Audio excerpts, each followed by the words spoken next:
Oi, gente, tudo bom? Mais uma vez estamos aqui e hoje, nesse vídeo, nós vamos falar sobre como escolher uma revista mais adequada ao seu artigo. E depois vamos falar um pouquinho de como que é o processo de submissão de um artigo científico, ok? Então, a partir de agora, nós vamos ver algumas dicas importantes que todo mundo deve saber antes de escolher uma revista para publicar o seu artigo. Lembrando aqui que são dicas, mas elas ajudam muito em você economizar tempo, a sua energia e fortes emoções. Quando a gente fala em fortes emoções, é frustração, decepção, cansaço. Essas dicas vão evitar tudo isso. Então elas são super importantes, ok? Bom, escolhendo uma revista adequada. Bom, escolher uma revista científica deveria ser uma das primeiras coisas que todo mundo deveria fazer durante o processo de escrita já. Então, na verdade, o ideal seria primeiro você escolher uma revista, né, adequada ao seu tema e depois começar a escrever o texto de acordo com as regras, com o estilo daquela revista. Né? Por quê? Porque cada revista possui as suas próprias regras, né? Tem as próprias exigências em relação à formatação e também sobre os tipos de artigo que publicam. Então, o ideal seria escolher primeiro uma revista e escrever o seu texto de acordo com aquela revista. Às vezes, a gente já tem um texto pronto, mas é bom a gente saber conhecer o escopo daquela revista e adequar o texto para conseguir submeter aquele artigo e ter de publicação. Tá? Essa seria assim, uma dica muito importante. E hoje, graças a Deus, nós temos várias ferramentas gratuitas online que podem ajudar a escolher uma revista mais adequada, né? São sistemas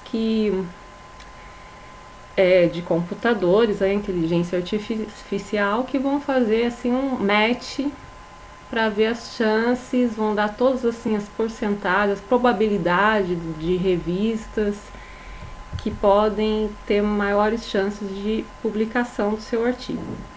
É uma delas que a gente deve consultar o Onde Publicar da CAPES. Tá? Eu estou colocando o link aqui e acredito que seja bom todos experimentarem essas ferramentas. Lógico que não é algo 100%. Não é só você entrar com o seu abstract, né, o seu resumo, o seu título nessas ferramentas e elas vão dar várias possibilidades, a porcentagem de aceitação, tempo que aquela média de tempo que aquela revista demora para responder. Enfim, não garante que vá ser publicado, mas ajuda muito. Mas, mesmo assim, depois que vocês, por exemplo, utilizarem uma dessas ferramentas, é bom fazer outras averiguações, que a gente vai falar aqui. Então, aqui uma delas é da CAPES, Onde Publicar, que já dá inclusive o Qualis, muito importante. A outra é da Elsevier, né, editora, uma das principais editoras, que tem inúmeras revistas de várias áreas. A Elsevier Journal Finder, que é muito legal. Eu vou dar uma entradinha aqui rápida para vocês verem a cara dela, do site. É muito simples. Vocês entram aqui, por exemplo, com o título, com o resumo, as palavras-chave, aqui a área, né? E vão encontrar, e ela vai dar inúmeras assim dicas de revistas que têm maiores chances de publicação.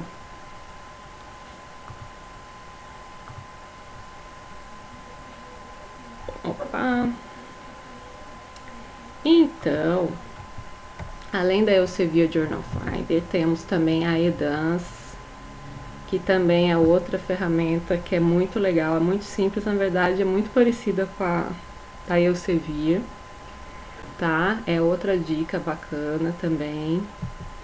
Da Springer, que é outra editora, também é muito legal. Na verdade são todas muito similares, tá? E vocês vão ver lá outras, além das revistas, né? Tem lá a porcentagem de chance, tem a média, né, como eu disse anteriormente, de resposta, que isso é importante também. Tem revista que demora muito tempo, tipo 5, 6 meses, para te dar uma resposta.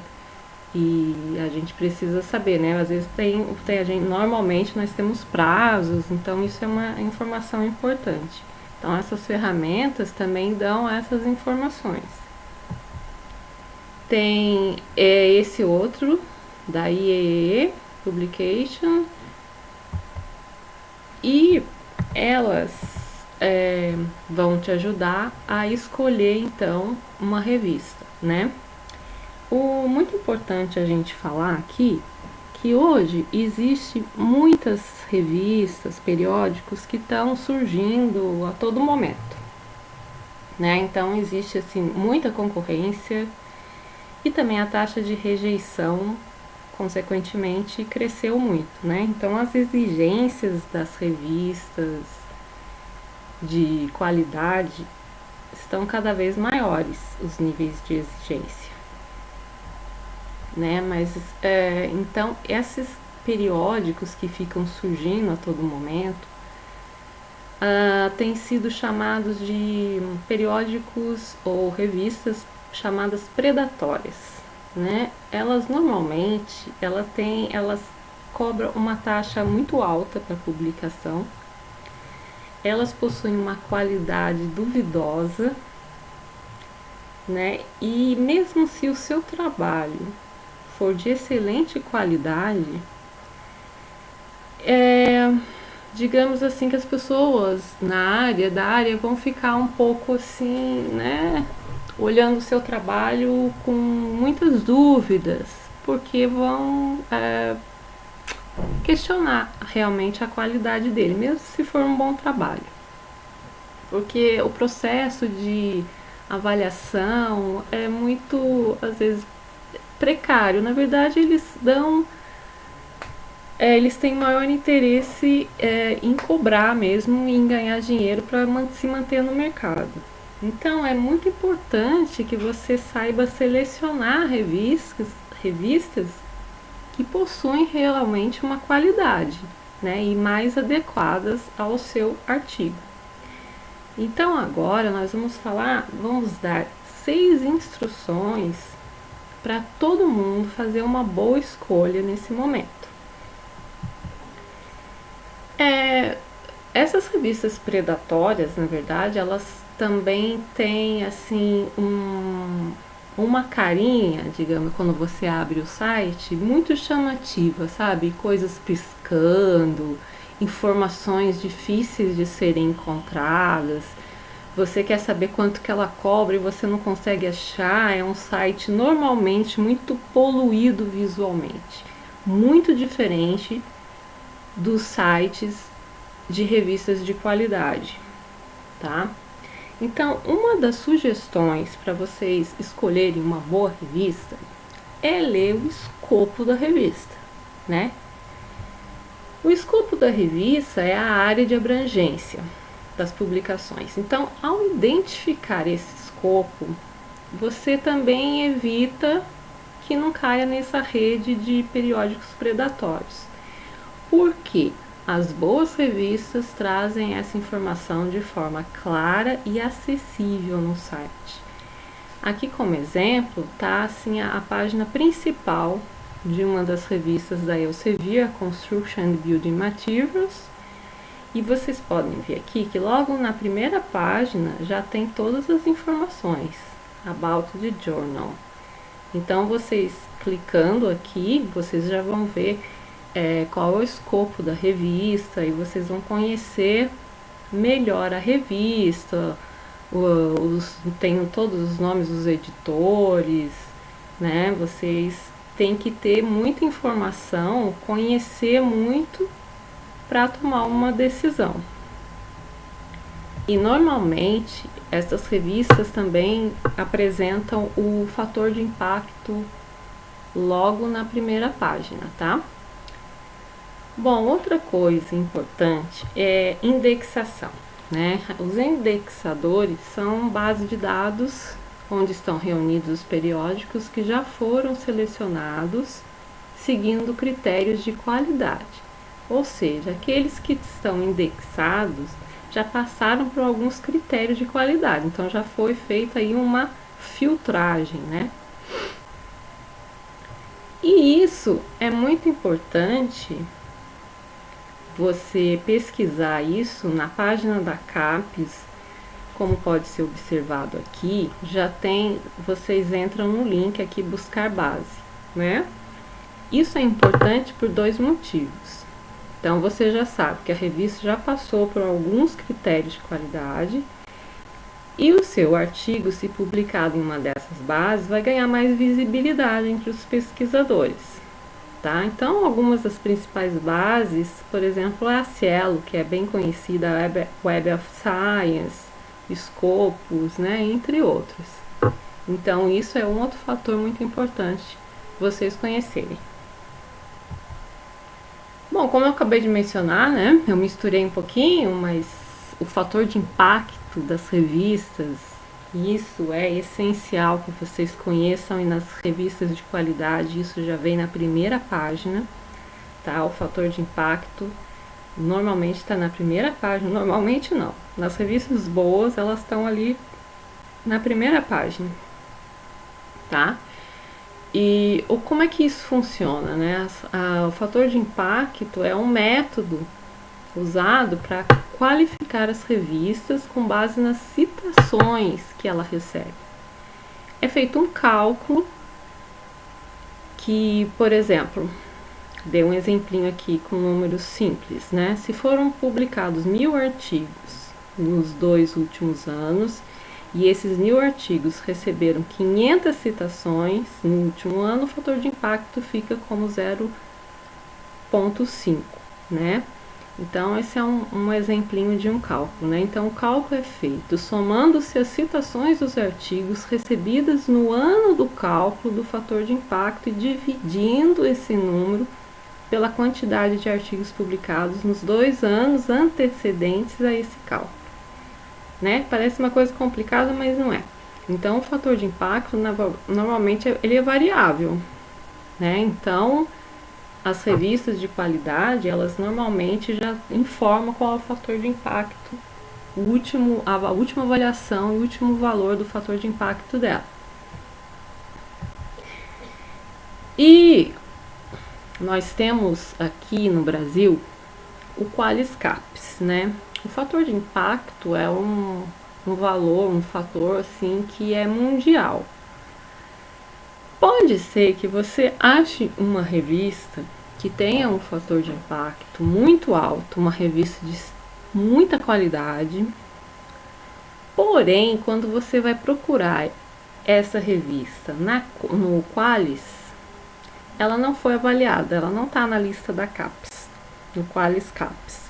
Mas por quê? Isso não significa que ela não seja de qualidade, isso só significa que a CAPES ainda não avaliou aquele programa, não existiu nenhum aluno de um programa de pós-graduação que publicou nessa revista, né? Porque esse é um critério da CAPES para classificar os periódicos científicos. Eles foram criados para avaliar os programas de pós-graduação e uniformizar a avaliação das publicações do corpo docente e discente, e não para criar uma base de indexação e categorização de revistas, né?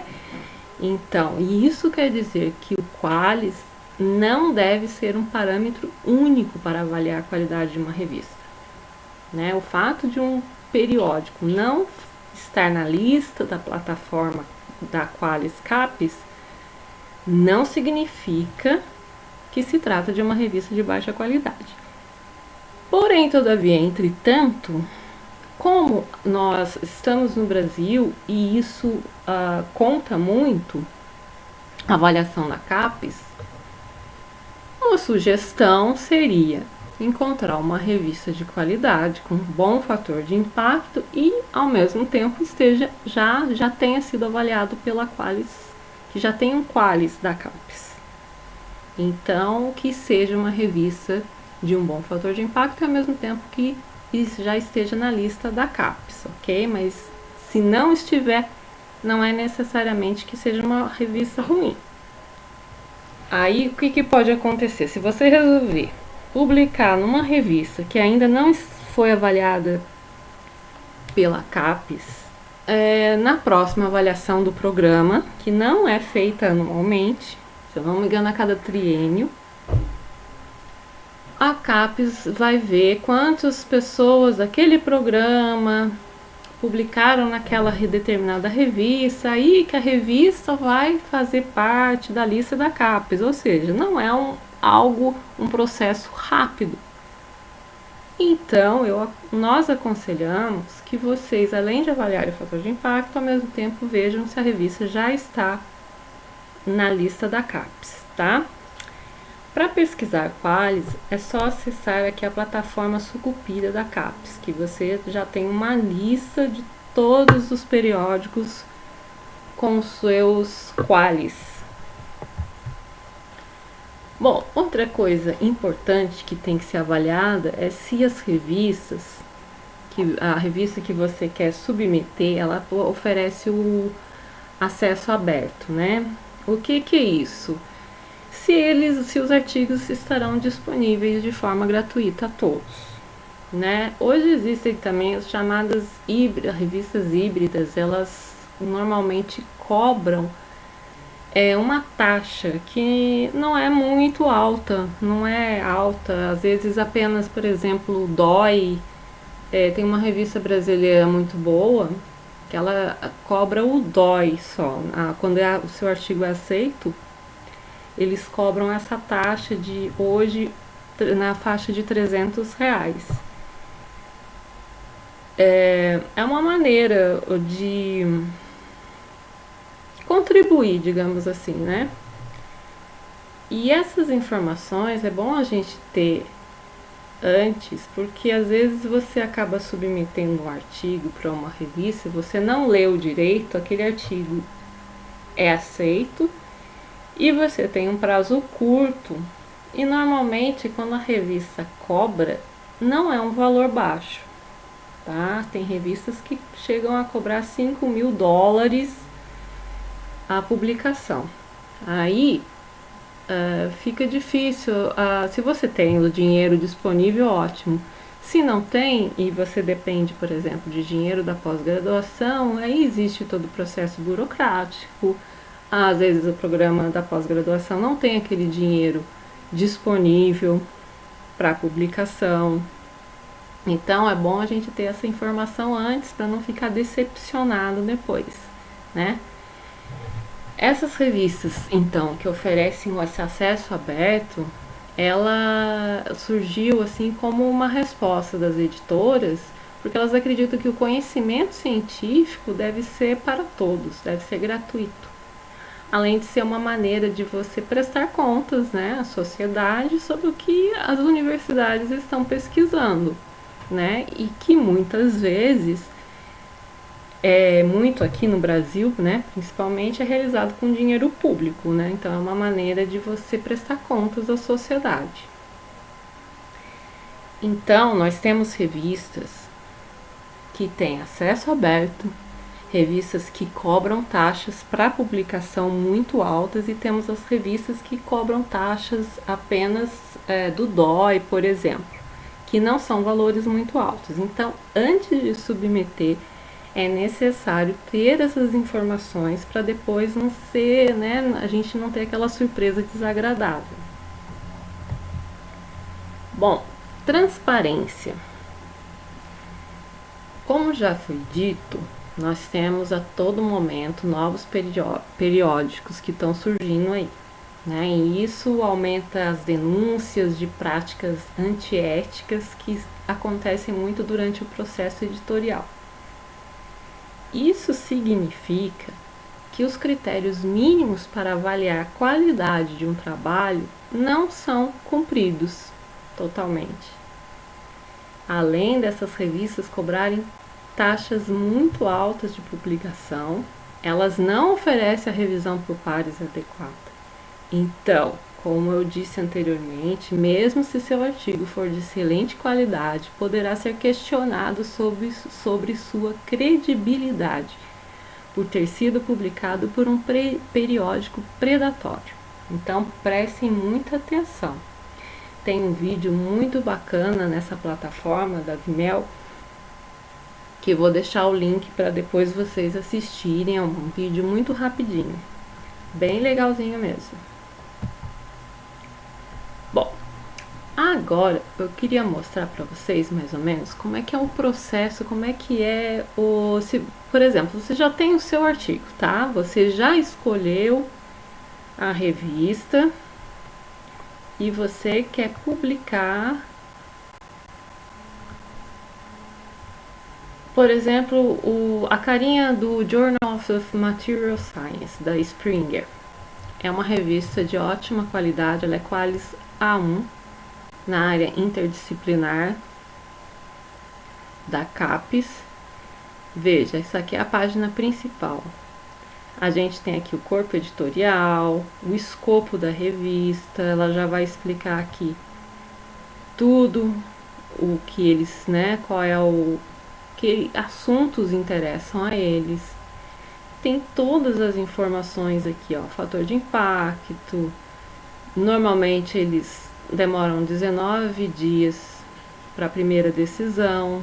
Quantos downloads foi feito em 2019, né? 90 dias para todo o processo de aceitação. E eles cobram aqui uma taxinha também, mas não é nada absurdo. Então, vocês, para submeterem um artigo, vocês têm que abrirem uma conta, tá? Por exemplo, aqui, e fazer o link, acessar a conta de vocês. Aí vai começar a abrir todo um processo da submissão. O processo da submissão, ela não é assim algo muito rápido.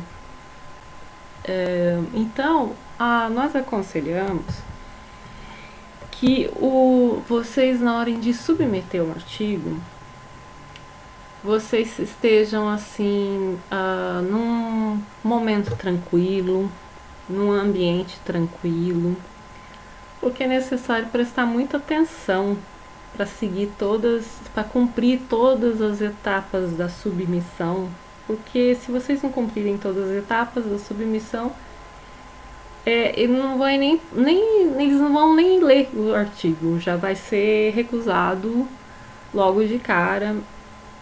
Então é necessário que seja feito num momento tranquilo, que vocês dediquem algumas horas para aquilo.